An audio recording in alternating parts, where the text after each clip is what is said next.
12월 26일 화요일입니다. 굿모닝 브리핑 시작합니다. 먼저 중앙일보 1면에 나온 기사 보겠습니다. 휘문고의 내년 3학년 학생 400여 명 중에서 문과, 그러니까 확률과 통계를 선택한 학생이 10명 정도에 불과하다는 제목입니다. 함께 나온 그래프에는 강남구와 서초구에 이과반이 많은 상위 3개 학교가 나와 있는데요. 휘문고 12개 반 중 10개, 세화고 11개 반 중 9개, 경기고 9개 반 중 7개가 이과반이었습니다. 이 세 학교 외에도 이과반 쏠림이 심화하고 있는데요. 과거 문과반이 더 많았던 여고에서도 이제는 이과반이 더 많아지는 추세라고 합니다. 실제 지난달 치른 수능에서도 수학 과목을 미적분 그리고 기하로 선택한 학생이 51%로 나타났고 탐구 영역에서도 최근 사회탐구 선택은 줄고 과학탐구 응시자는 늘어나는 경향을 보이고 있습니다. 이렇게 이과 비중이 높아지는 이유에 대해서는 의대에 대한 선호 현상과 더불어서 이과생에게 유리한 현행 수능 제도 때문으로 분석되고 있습니다. 한 강남의 자사고 관계자 이야기를 들어보니까 적성 검사를 해봤을 때 학생들의 40% 정도는 문과 성향으로 나온다고 하는데요. 실제 문과를 선택하는 학생들은 훨씬 더 적다고 합니다.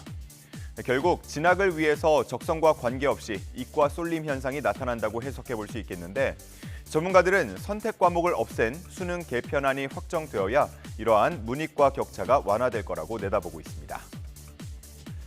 다음은 10대들의 온라인 도박 문제를 다루고 있는 서울신문 1면 기사 보겠습니다. 최근 온라인 도박은 스마트폰으로 쉽게 접속할 수 있도록 되어 있습니다. 여기에 비대면 금융 서비스 활성화로 청소년들도 계좌를 간편하게 개설할 수 있게 되면서 청소년들이 온라인 도박에 쉽게 빠질 수 있다는 문제 제기가 나오고 있습니다. 여성가족부의 자료를 보면 도박 위험군의 청소년이 중학교 1학년에서 16,000여 명, 고등학교 1학년 중 12,000여 명으로 나타났습니다. 조사에 잡히지 않는 청소년들까지 생각한다면 이 숫자는 더 많아질 것으로 추산됩니다.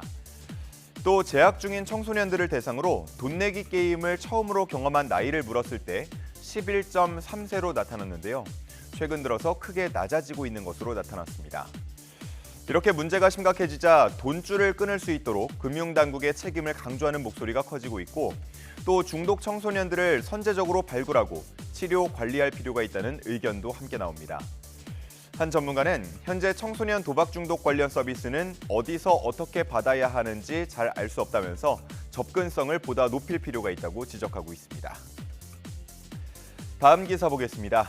빚 갚기도 벅찬 청춘들, 새 차 구입은 언감생심. 국토교통부의 연령별 신차 등록 현황을 분석한 자료를 보면 20대 이하가 새 차를 구입하는 비중이 점차 줄어들고 있는 것으로 나타났습니다. 올해 11월까지 20대 이하의 신차 등록 대수는 모두 8만 2천여 대였는데요. 전체의 6% 정도를 차지했습니다. 관련 현황이 공개된 2009년 이후 가장 낮은 수준이었습니다. 이에 대해서 20대 이하의 소득과 자산이 쪼그라든 영향이라는 분석이 나오는데요.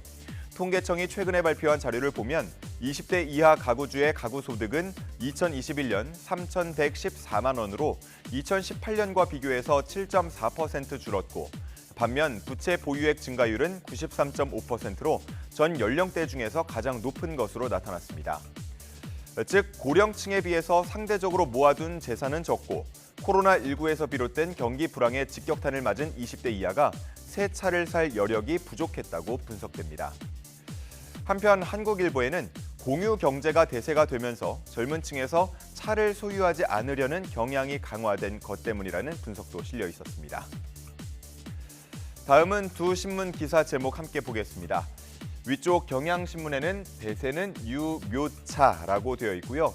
아래쪽 조선일보에는 유모차보다 계모차가 더 팔렸다라고 쓰여 있습니다.